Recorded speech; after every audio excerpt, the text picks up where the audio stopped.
The neighborhood was quiet that night, the kind of quiet that carries a warning more than peace. Streetlights flickered against cracked sidewalks, and the hum of cicadas was the only sound filling the summer air. Inside a modest two-story house at the corner of the block, a family gathered in their living room, laughter echoing as they flipped through old photo albums. To the world outside, it was just another black family in an ordinary neighborhood. But beneath that roof sat a man whose past and present were far from ordinary. His name was Marcus Reed. To his children, he was Dad, the man who cooked pancakes on Sundays, the one who cheered at football games with an embarrassingly loud voice.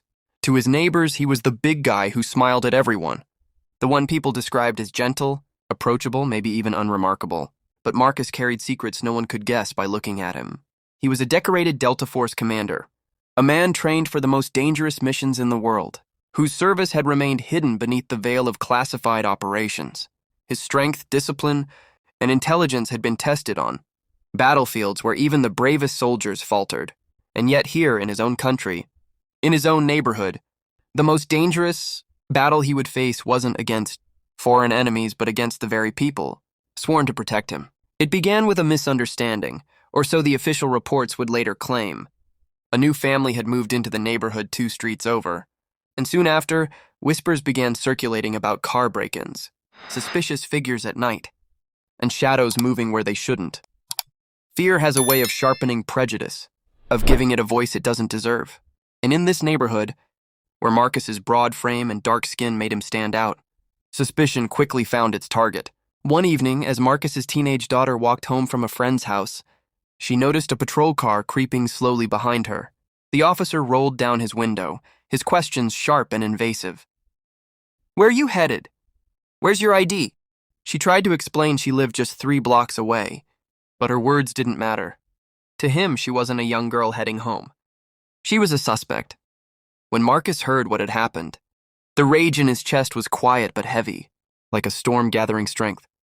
He knew too well how stories like these often ended, how quickly small confrontations escalated into tragedies. The following week, the harassment grew worse. Marcus's wife was pulled over twice on her way to work, accused of rolling through stop signs she hadn't. Their son was frisked outside a convenience store because he fit the description. At first, Marcus tried to handle it the way he had been trained, with patience, strategy, and calm.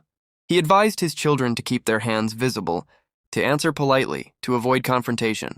But every night he lay awake staring at the ceiling, remembering missions where he had neutralized threats before they struck, wondering how to protect his family from a system that saw them as the enemy. The breaking point came one humid Friday night. Marcus and his family had just finished dinner when a pounding shook their front door. Before he could rise from his chair, the door burst open, and 6 officers stormed inside, guns drawn, shouting commands. "Hands where I can see them! Get on the ground!" His children screamed in terror as red laser dots danced across their living room walls. Marcus's wife raised her trembling hands, demanding to know what they thought they were doing, but her voice was drowned out by orders barked with aggression. To those officers, Marcus was nothing but a fat black man, a stereotype. They had already convicted in their minds. They didn't see the commander who had led men through deserts and jungles, who had rescued hostages and dismantled terror cells with precision. They didn't see the medals locked away in a drawer upstairs, or the letters from presidents and generals thanking him for his service. They saw only what their prejudice allowed them to see: a threat. For a moment, Marcus considered compliance, thought about lowering himself to the ground and letting the storm pass. But then he saw his daughter's eyes wide and wet with fear, her small frame shaking as an officer aimed a rifle far too close to her chest. Something inside him snapped, not with recklessness but with clarity. He had been trained his entire life for decisive moments like this, moments where hesitation meant death. And he realized that if he didn't stand up now, his children would carry the trauma of this night forever. Marcus raised his voice, steady and commanding, the kind of voice that silenced chaos on battlefields. "Lower your weapons now." The officers laughed at first, their mockery thick with disdain. One sneered, "Or what?" But Marcus didn't flinch.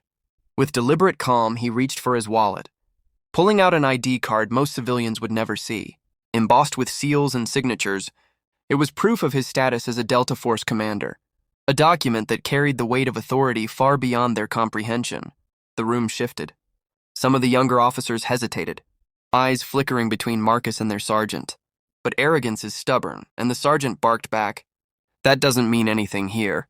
You're under suspicion, sit down." Marcus didn't move. His body was still, his gaze unwavering. Years of discipline radiated from him, and in that silence, the balance of power began to change. His children, still terrified, saw something they had never fully understood about their father. The steel beneath his gentleness, the warrior hidden behind his smile. He spoke again, quieter this time, but every word carried weight. "You've crossed into my home. You've terrorized my family. I have commanded missions you couldn't imagine. If you don't put those weapons down, you will regret this moment for the rest of your careers." For the first time, uncertainty cracked through their aggression. The officers exchanged nervous glances. The sergeant's face flushed red, torn between authority and the dawning realization that they were not in control of the man standing before them. Outside, neighbors had begun gathering, drawn by the flashing lights and shouting. Phones recorded from across the street, lenses capturing every movement.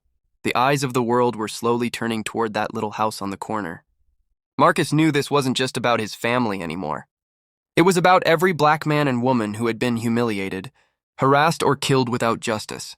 It was about showing his children that dignity was not surrendered to fear, that their worth was not defined by prejudice. He stood tall, a towering figure whose presence filled the room, and in that moment, he was not just Marcus Reed the father, nor Marcus Reed the commander. He was every black man who had been underestimated, every family who had endured injustice, every voice that had been silenced. The standoff stretched on, tension thick enough to choke the air. And then slowly, one officer lowered his weapon. Then another.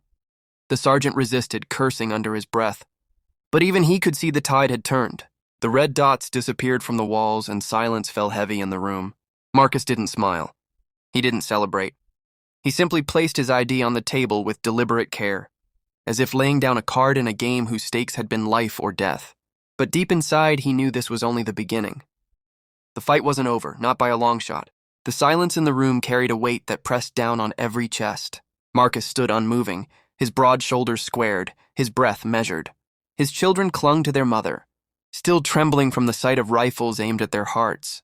The officers, now disarmed of both weapons and arrogance, shifted uncomfortably under the fluorescent glow of the living room lamp. The sergeant's jaw tightened as he realized the moment had slipped beyond his control. He wanted to bark another order, to reclaim authority, but every pair of eyes in that room told him the truth. He had crossed a line that could never be erased. The flashing lights outside continued to paint the neighborhood in red and blue. More neighbors gathered on the sidewalks, phones raised high. The hum of whispered voices grew louder, their faces tense with both fear and anticipation. They had seen this story before too many times, but tonight, something was different. Tonight, the man inside that house wasn't just another victim of unchecked power. Tonight, the man inside was standing his ground in a way no one could have expected. Marcus finally spoke again, his tone even, almost cold in its control. "You will leave this house now. You will walk out that door and tell your superiors exactly what happened here. And I promise you this, if you so much as look at my family again, I will make sure the entire country knows your names and your faces." The officers didn't move at first. They looked to their sergeant, waiting for him to decide. His pride battled against reason, but in the end, survival won. He muttered a sharp curse under his breath, jerked his head toward the door, and led his men out into the night. The moment the door closed, Marcus's wife collapsed into his arms. His children clung to him, their sobs muffled against his chest. For the first time that night, Marcus allowed himself to breathe, to let the walls of his composure crack just enough for the weight of it all to sink in. He held them close, whispering promises of protection, though inside he knew those promises would be tested again. The following days ignited like a firestorm. Footage from the neighbors' phones spread across social media within hours. Millions watched as officers stormed into a black family's home without warrant or reason. Guns pointed at children, fear etched into every face. But what caught the nation's attention wasn't just the injustice, it was the man at the center of it all. The man who stood unflinching, whose commanding voice cut through the chaos, whose ID revealed a reality few could reconcile. The man they had targeted, insulted, and dehumanized was a Delta Force commander who had risked his life countless times for the very country that now treated him as expendable. News outlets picked up the story. Headlines screamed across screens. Delta Force hero confronts police in own home. Black commander targeted in. Terrifying raid, interviews with neighbors described. Marcus as kind, generous, and respected. Commentators debated what it meant when America's elite warrior, a man trusted with the nation's most dangerous missions, could not even protect his own family from the suspicion of his skin color. For Marcus, the media frenzy was both a weapon and a burden. He had never sought attention for his service. Most of his missions remained classified, buried in silence. But now his silence would serve no one. For the first time, he stepped in front of cameras, not as a soldier, but as a father, a husband, and a black man who had endured what too many before him had suffered in silence. At a press conference held outside his home, his voice carried with the same authority that had once commanded soldiers on foreign soil. I have led men into war zones. I have faced enemies armed with weapons meant to kill me. But nothing has terrified me more than watching rifles aimed at my children in our own living room. This is not just about my family. This is about every family who has lived in fear because of the color of their skin. It must end here. The crowd erupted in applause, but Marcus did not bask in it. He spoke with purpose, not pride. His words rippled across the nation. Replayed on every major network. Dissected by every commentator. Civil rights organizations reached out, offering support. Politicians scrambled to align themselves with the story.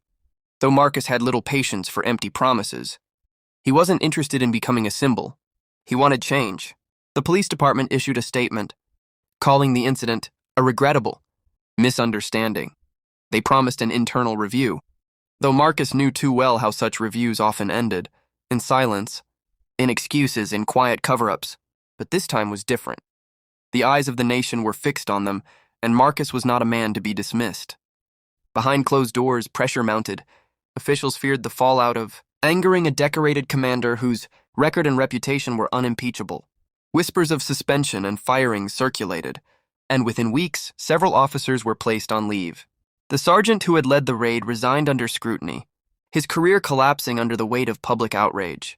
Yet for Marcus, justice wasn't measured in resignations. It was measured in the eyes of his children, who still flinched at the sight of patrol cars. It was measured in the trembling voice of his daughter, who admitted she no longer felt safe walking home alone. The scars of that night ran deeper than headlines or policy reforms could heal, and so Marcus made a decision. He would not return to the shadows of classified missions. His service had been in silence long enough. Now he would fight a new kind of war, one waged not in deserts or jungles, but in courtrooms, on podiums, and in communities across the country. He began working with advocacy groups, sharing his story to shed light on the systemic injustices that had nearly destroyed his family. His voice carried weight not because of his military rank, but because of his humanity, his vulnerability, his unshakable love for his family. The transformation was not easy. The man who had spent his life living in secrecy now found himself laid bare before the world. But with every speech, every interview, every conversation, he carved a path for others to follow. He became a shield not just for his children, but for countless families who saw in him a reflection of their own struggles. Months later, on a quiet Sunday morning, Marcus once again made pancakes for his children. They sat around the kitchen table, the smell of syrup sweetening the air, the sound of laughter filling the room. The fear of that night had not vanished. It lingered in the edges of their memories, but something else had taken root in its place: resilience. They had survived. They had stood tall. And they had turned their pain into a force too powerful to ignore. As Marcus looked at his family, he understood that his battle was far from over. The world was still dangerous, still filled with those who would judge before they listened, who would fear before they understood. But he also knew something else. That night, when guns were pointed at the people he loved most, he had chosen dignity over silence, courage over fear. And in doing so, he had given his children a gift no violence could ever take away: the knowledge that their worth was not defined by prejudice, but by the strength of their spirit. The story of Marcus Reed became more than just a headline. It became a testament to pride, courage, and justice. It reminded a nation that even its most powerful defenders could be vulnerable to its deepest injustices. But it also reminded everyone who watched, listened, and learned that true strength is not measured in muscle or in medals or in rank. True strength is measured in the courage to stand tall when the world tries to break. To shield those you love with every ounce of your being. and to demand dignity in a land that too often denies it. And so, the fat black man they underestimated, mocked, and targeted stood revealed, not just as a commander of soldiers, but as a commander of hope. His story, born in fear, became a beacon of resilience, lighting the path for all who refused to bow under the weight of injustice. Months had passed since that night, yet the echoes of it still haunted Marcus's home. His children sometimes woke in the dark, startled by nightmares of red lasers on their chests. His wife would glance out the window each time she heard tires on gravel, Her breath catching until she saw it wasn't another patrol car stopping in front of their house. Trauma has a way of lingering, a shadow that stretches long after the sun rises. But alongside that shadow, something else had grown, an unshakable determination. Marcus was no longer just a soldier in retirement. He was becoming something greater, something he had never imagined himself to be. A voice. And with each day that passed, his voice grew louder. The first step was speaking at a town hall. The community center was packed wall to wall, a mix of faces, black, white, young, old, all there to hear. The man who had stood down a squad of police, officers in his own living room. As Marcus walked to the microphone, the crowd rose in a standing ovation. He didn't smile. His eyes scanned the audience not for applause but for resolve. "When I wore this country's uniform," he began, holding up a folded flag he had been presented years ago, "I was trusted with missions that required absolute loyalty. I risked my life so that American families could sleep safely in their beds. But when I came home, that same loyalty wasn't given to me. My family wasn't protected. My children weren't safe. And that is a betrayal far deeper than any enemy bullet." The room fell silent, every word sinking heavy into the air. He spoke not just of his story, but of countless others who didn't have his platform, who had been broken by systems that refused to see their humanity. He didn't speak like a politician or an activist. He spoke like a father, like a man whose patience had been stretched to breaking, whose pain had turned into a weapon sharper than any blade. His words rippled outward. Churches invited him to speak. Colleges asked him to lecture. Civil rights organizations reached out, urging him to lend his face and name to their campaigns. For Marcus, this new mission felt unfamiliar, but it also felt necessary. He realized that the battlefield had only changed terrain. Instead of deserts and jungles, it was now courtrooms and streets, news studios and legislative halls. The enemy wasn't armed insurgents, it was prejudice, ignorance, and fear. Not everyone welcomed his rise. Police unions pushed back, claiming his story had been exaggerated, that he was using his military service as a shield against legitimate suspicion. Anonymous. Letters slipped into his mailbox, some threatening, some mocking. Social media buzzed with trolls who called him just another angry black man, despite the ribbons and medals that proved otherwise. Marcus bore it all with the same discipline he had learned in the service. Head high, eyes forward, mission clear. One day, while testifying before a state legislative committee on policing reform, Marcus faced a panel of stern lawmakers. One asked with thinly veiled skepticism, "Commander Reed, are you suggesting that officers should second-guess themselves in dangerous situations, risking their own safety?" Marcus leaned forward, his voice steady but cutting. "I led men into firefights where hesitation meant death. I have seen soldiers make life-or-death decisions in seconds. But we were trained to know the difference between a threat and an innocent. If my soldiers had performed with the recklessness some officers show on American streets, I'd be burying my men every week. So no, I'm not asking them to second-guess. I'm asking them to be as professional as the men I trained to protect this nation." The room erupted in murmurs. The committee member had no response. Marcus's testimony made headlines once again, and with every appearance, his influence grew. Back home, though, Marcus wrestled with a quieter struggle, the scars his children carried. His son, once outgoing, had withdrawn into himself, speaking less, laughing less. His daughter flinched when strangers looked too long at her.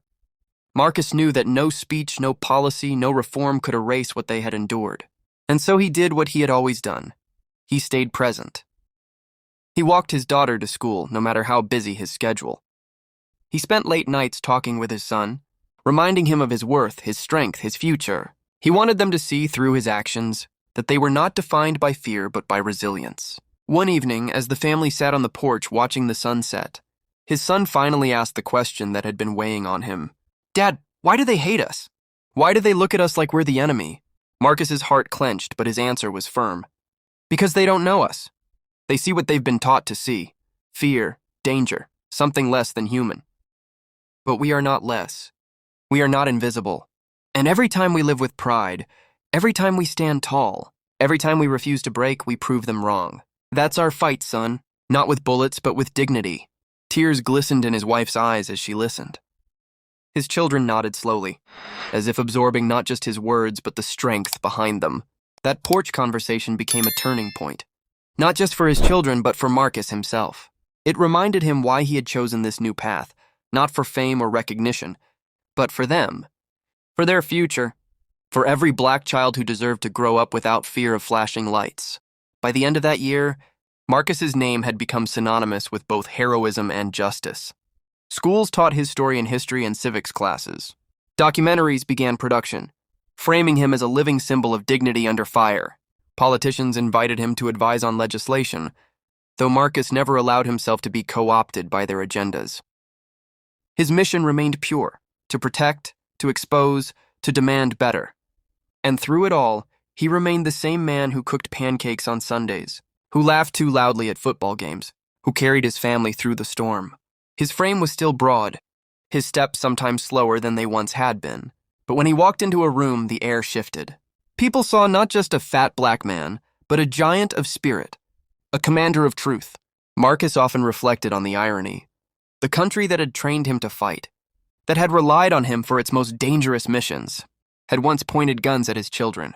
And yet, instead of breaking him, it had forged him into something even stronger. He was no longer just a soldier of the nation. He had become a soldier of justice. And though the battle was far from over, Marcus Reed knew this. He would fight until his last breath, not with weapons, but with words, with presence, with unyielding love for his family and his people. His story was no longer just his own. It belonged to all who had been silenced, all who had been overlooked, all who dared to demand dignity in a world determined to deny it. The night of the raid had begun with terror, but its legacy was transformation. What was meant to break, Marcus's family had instead lit a fire that could not be extinguished. And as long as his voice carried, that fire would keep burning until the day no child would fear the sound of sirens, and no family would live under the weight of suspicion. Years passed, but the night of flashing lights never left Marcus's memory. It became the point on his family's timeline where everything changed, where their lives split into before and after. Yet time has a way of reshaping wounds into scars and scars into stories. And Marcus Reed's story had grown into something far larger than even he had imagined. What began as a viral clip of injustice had evolved into a movement. Communities across the country began invoking his name as a symbol of dignity under pressure. His testimony had helped shape new laws in several states, laws requiring greater accountability for police misconduct, laws that ensured families like his could no longer be targeted without cause. Yet Marcus always reminded those who praised him, "This isn't about me. This is about us, all of us. If my story dies with me, then the fight dies too." At home, his children blossomed under his watchful guidance. His daughter, once paralyzed by fear, grew into a confident young woman who spoke at rallies alongside him. His son, once withdrawn, found strength in art, painting canvases that depicted their family's story with colors bold and unflinching. Each stroke, each speech, each step forward was a rebellion against the night that sought to break them. Marcus himself found unexpected peace in mentoring young men from his neighborhood. Every week they gathered at the local gym, boys carrying burdens of poverty, broken homes, and the constant hum of suspicion. He didn't lecture them. He trained them not just in fitness, but in discipline, in self-respect, in carrying themselves with the quiet confidence of men who knew their worth. Some called him Coach. Others simply called him Big Reed. To all of them, he became a figure of stability, a living reminder that strength wasn't about intimidation but about control, focus, and heart. Still, the opposition never fully disappeared. There were always those who dismissed him as just one man, who accused him of exaggeration, who tried to drag his name through the mud. But Marcus had endured far worse in the deserts and jungles of foreign lands. Their words couldn't break him. If anything, they fueled him. For every insult hurled his way, he poured more energy into the work. He knew the mission was bigger than ego. It was about the next generation. One crisp autumn morning, Marcus received an invitation that surprised even him. The White House requested his presence for a medal ceremony, not for his military service, but for his work in justice reform. As he stood in the grand hall, cameras flashing, he listened as his name was read, alongside words like courage, integrity, and national honor, the medal placed. Around his neck shimmered under the lights, but Marcus's thoughts drifted not to the present moment, but to the night his children had cried in his arms. To him, the true medal wasn't around his neck. It was in their laughter, in their healing, in the knowledge that his fight had given them hope. After the ceremony, reporters swarmed him, eager for quotes. He lifted his hand for silence and said, "This medal is not mine. It belongs to every black father who ever had to explain to his children why the world sees them differently. It belongs to every mother who feared her son might not come home. It belongs to those who never had a chance to speak because their voices were silenced too soon. I accept it in their name, not mine." The nation listened. Some cheered. Some resisted. But all remembered. In his later years, Marcus finally allowed himself to slow down. Though never completely. His knees ached from decades of carrying weight, both physical and emotional. His beard had grown silver, and the lines on his face etched the years of battles fought both abroad and at home. Yet his presence remained commanding, his voice still carrying the same authority that once silenced armed men in his living room. On quiet evenings, he would sit on his porch, watching neighborhood children play in the yard. He thought about the world they were inheriting, a world still imperfect, but inching forward because people refused to stay silent. His wife sat beside him, her hand intertwined with his, their shared resilience woven into the fabric of their love. One night, his daughter, now grown and preparing for law school, asked him a question. "Dad, do you ever wish you had stayed silent that night? That you had just obeyed, laid down, and let it pass?" Marcus looked at her with steady eyes, the weight of a lifetime behind them. "If I had stayed silent, you wouldn't be the woman you are today. If I had stayed silent, our family would have been broken. Silence protects no one, baby girl. Courage, that's what carries us through. And that night, we found ours." She smiled, tears brimming in her eyes. "Then I'll carry it too."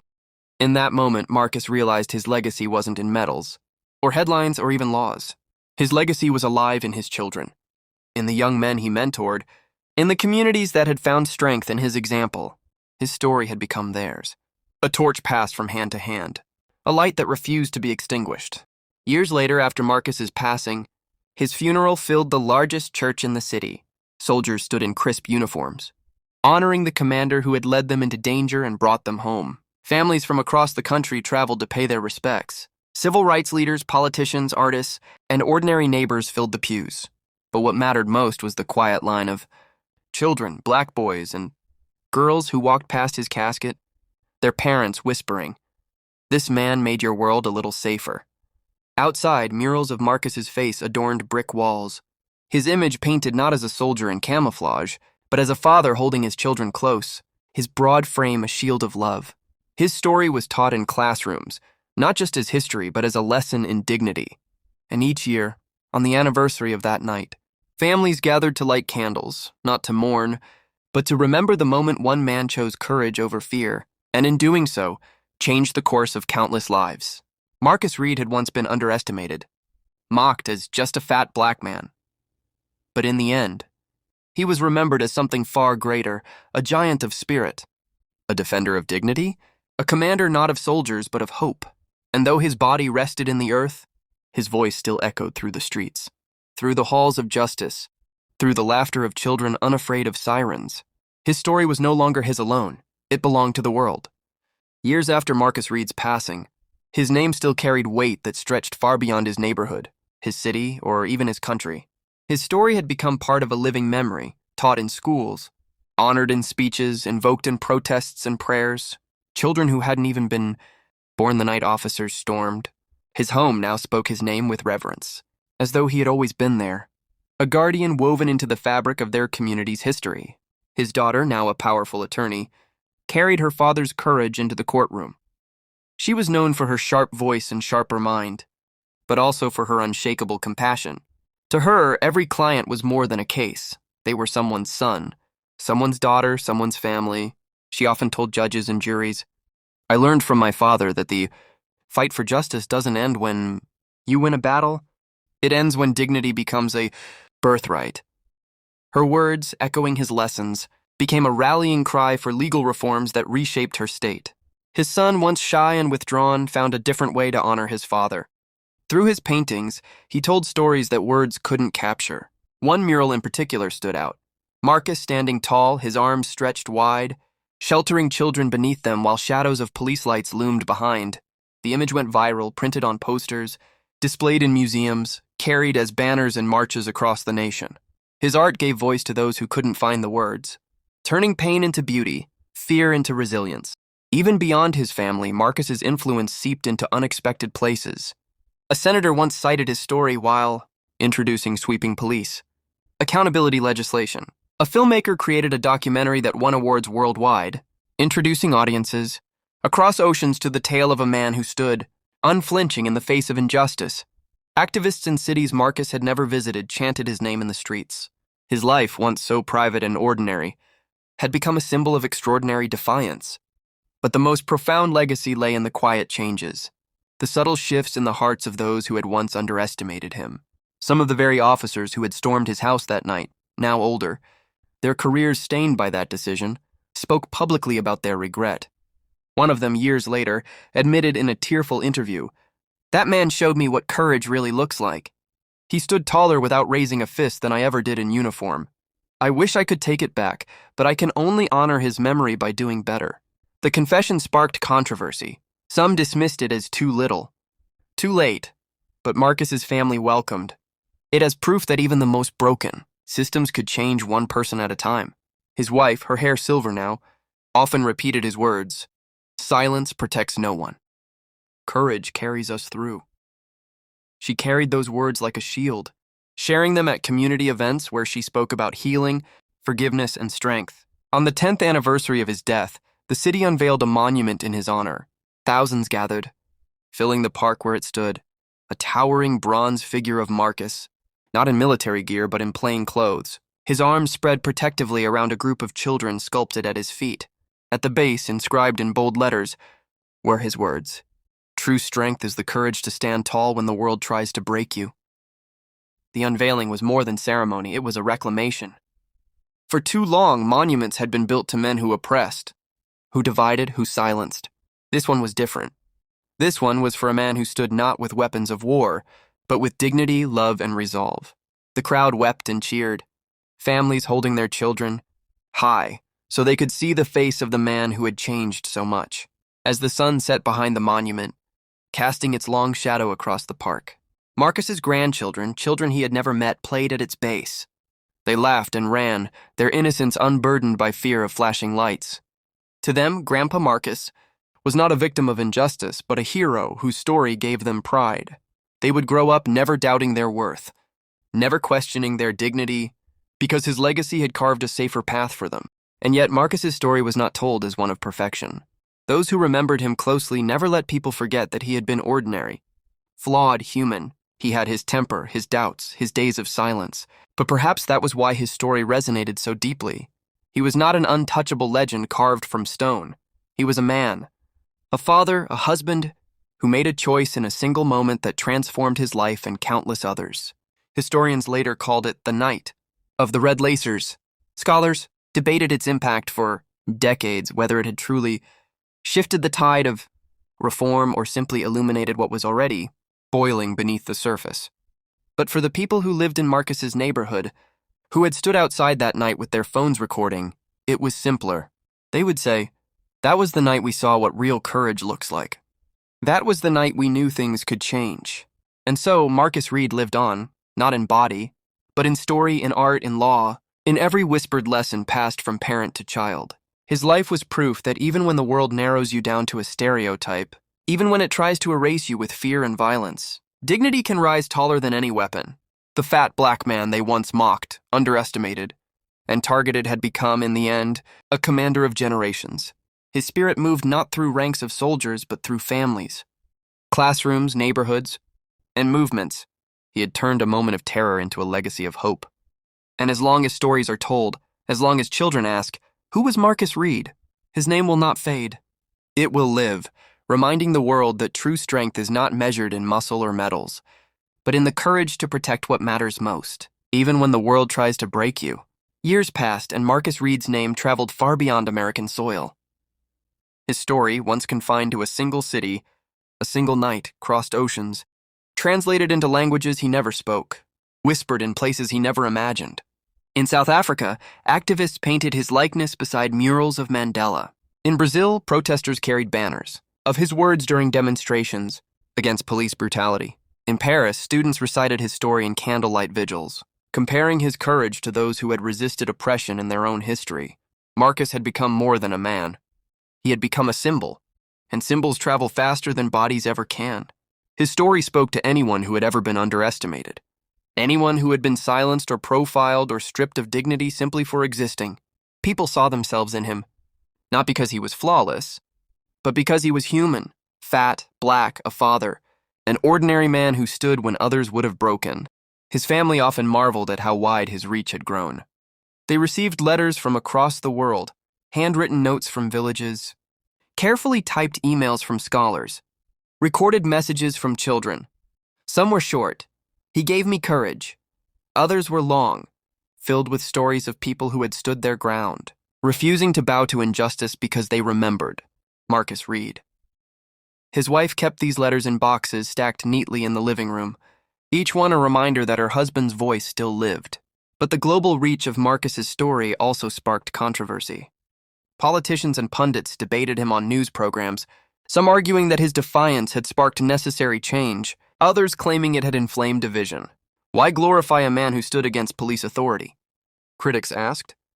Because he showed the world what dignity looks like, his supporters answered. The debates raged on, proving that even in death, Marcus had not lost his power to unsettle the comfortable. In time, schools began teaching about him, not as folklore, but as history. Textbooks described the night officers surrounded his house, the way he stood firm, the ripple effects that followed. Teachers played documentaries, letting students hear his voice in recordings and interviews. Children, especially black children, sat a little taller when they heard his story, realizing that heroes could look like their fathers, their uncles, their neighbors. Marcus became proof that greatness could rise from ordinary streets, from ordinary families, from ordinary men. Meanwhile, reform spread, slowly, unevenly, but undeniably.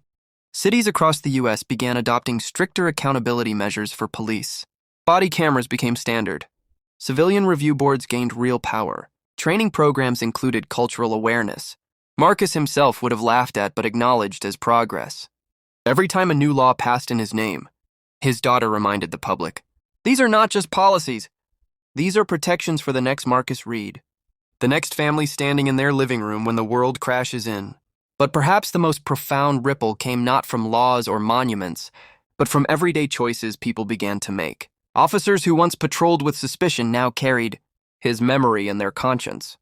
Some admitted privately that they paused before escalating situations, asking themselves, what would I do if this man were another Marcus Reed? Would I still reach for my weapon, or could I reach for my humanity instead? Those moments, invisible to cameras, saved lives. In his neighborhood, his home had been preserved as a community center. The same walls that once shook under the weight of armed men now echoed with children's laughter, community meetings, art workshops, and quiet moments of healing. His son painted a mural on the outside wall, Marcus holding the globe in his hands, not as a conqueror but as a protector. People traveled miles to visit, to leave flowers, to light candles, to whisper prayers. It became a sanctuary, not for mourning but for strength. Still, with all the progress, the struggle was not over. Injustice persisted. New names joined the long list of lives cut short, and protests still filled streets across America. But whenever a chant began, it was never long before Marcus's name slipped into rhythm with the others. His story had become part of the anthem of resistance, a verse that reminded people that even when the world seemed unchanged, every stand mattered, every voice counted. On the 20th anniversary of his death, a global summit was held in his honor. Leaders, activists, scholars, and artists gathered in Washington, D.C. under a single banner. Courage in the face of injustice, the legacy of Marcus Reed, his daughter delivered. The keynote speech, her voice steady, her presence commanding. She spoke not of her father's death, but of his life, his humor, his tenderness, his stubbornness, his belief that dignity was worth defending at any cost. By the time she finished, the room stood in thunderous applause, not for her, but for the man whose spirit carried them all. That night, across the globe, cities lit landmarks in his honor. The Eiffel Tower glowed in his name. The Christ the Redeemer statue in Rio was bathed in his colors. In Africa, villages lit bonfires that burned through the night, their flames reaching skyward as if to say, "We see you, Marcus. We carry you." The world, for one night, was united in remembering a man who had refused to bow, and through it all, his family kept living. Not as saints, not as relics, but as people. They celebrated birthdays, argued over dinner, laughed at small jokes, cried at quiet memories. For them, Marcus was not a myth. He was still husband, father, brother, the man who loved gospel music too loud and grilled barbecue too long. That was the beauty of his legacy. He was both an icon to the world and a man to his family. His wife, older now, often sat on the porch at sunset, watching neighborhood kids ride their bikes past the community center. Sometimes strangers stopped by to thank her, tears in their eyes. She always answered softly, "Don't thank me. Thank him. And if you want to honor him, stand tall in your own way. Find your courage." Because that was the true lesson of Marcus Reed's life. Not just that one man could stand against injustice, but that everyone could. His story was never meant to be a monument frozen in time. It was a call, a reminder that the fight was not over, that dignity was still a prize worth defending, that courage was not limited to warriors or commanders. Courage belonged to everyone willing to carry it. And so his name lived on, not carved only in stone, but etched in hearts, written in movements, spoken in whispers of hope. Marcus Reed, the fat black man they had once underestimated, who had stood in his living room and faced the might of a system, remained, forever, a commander of dignity. Decades slipped quietly into history, yet the name Marcus Reed never faded. Generations that had not seen his face or lived in his time still spoke of him as if he were present, walking among them. He had become more than a man, more than a father or a soldier. He was now a touchstone, a reminder that strength was not found in fists or firepower, but in dignity, patience, and unshakable resolve. His grandchildren, grown now, carried his spirit in different ways. One became a teacher, weaving her grandfather's story into every lesson, teaching children that heroes weren't only the figures in history books, wearing crowns or uniforms, but also the ordinary people who stood tall when it mattered most.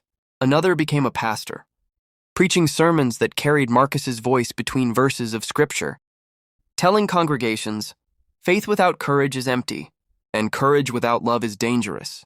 My grandfather taught me both. The neighborhood where Marcus once lived transformed into a living monument. Streets were renamed in his honor. The community center built from his home had grown into a sprawling hub for culture, education, and advocacy. On any given day, you could find teenagers rehearsing plays about his life, elders holding prayer circles in his memory, artists painting murals of him alongside other icons of freedom. The house that once echoed with fear now thundered with laughter, song, and hope. Yet, even as he became a symbol, Marcus never stopped being personal. Families told his story at dinner tables not as history but as testimony. Parents told their children, "Stand like Marcus when the world tries to break you." His story became a parable, a lesson carried forward not by textbooks alone, but by mouths, hearts, and prayers. On the 50th anniversary of his passing, thousands gathered at the monument in the city park. It was not a day of mourning, but of celebration, a festival of resilience. Food trucks lined the streets. Gospel choirs sang his favorite hymns, and poets recited verses inspired by his courage. His great-grandchildren, wide-eyed and proud, stood on stage and told the crowd what he meant to them, though they had never met him. One of them, only 12 years old, said into the microphone, "My great-grandfather taught me that being strong doesn't mean fighting, it means protecting. I want to be like him."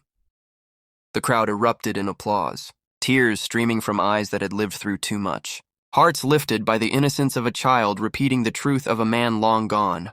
Far beyond that park, churches, schools, and homes marked the day as well. In London, choirs sang in his honor. In Lagos, children marched with banners carrying his name. In New York, his story was reenacted in a Broadway production that moved audiences to their feet night after night. In every corner of the globe, Marcus Reed was remembered, not just as a figure of resistance, but as a reminder of dignity in the face of oppression. But perhaps the greatest measure of his legacy was not in the monuments, plays, or speeches, but in the small, quiet choices people made every day. A young black man, stopped unjustly on the street, remembered Marcus and stood with calm dignity, refusing to be broken. A mother teaching her daughter how to navigate a world of prejudice reminded her, "You come from strength. You come from Marcus, a police officer." Reaching for his weapon in anger, paused and thought, what would Marcus Reed want me to do? And instead reached for understanding. Marcus had become a conscience, a compass. His story had taken root so deeply that it outlived anger and despair. It grew into something larger, something healing. He was proof that courage, when grounded in love, could outlast even the darkest nights. In time, his story blended into something spiritual. Some called him a saint, though his family resisted the title, insisting he was simply a man who made a choice. But to those who prayed in his name, Marcus represented the power of standing when the world says kneel. He became a symbol not only of justice, but of faith that ordinary people could hold. Extraordinary strength when God and dignity walked beside them. The world kept turning, new struggles rose. New names joined the long roll call of those lost to injustice, but Marcus's name never left it. He remained a fixed point, a reminder of what one man's stand could mean to millions. And so he became timeless, not trapped in the year of his death, not locked in the moment of his defiance, but alive in every act of courage that followed. One evening, as the sun set behind the monument in the city park, his wife's spirit, long passed from this world, seemed to rest there. The wind blew gently through the trees, rustling the flowers laid at the base, carrying whispers that only the faithful could hear, and in those whispers came a truth. Marcus had never left. He lived in every chant, every march, every prayer, every laugh of a free child who walked without fear. The fat black man they once mocked had become eternal, no longer bound by prejudice, no longer reduced by stereotype, no longer targeted by those who saw him as less. He now stood beyond reach. Commander, protector, father, husband, symbol, spirit. And when future generations asked, who was Marcus Reed? The answer would come, not from history books alone, but from the very air of his people. He was us, he is us. He will always be us. And so his story ends, but his legacy does not.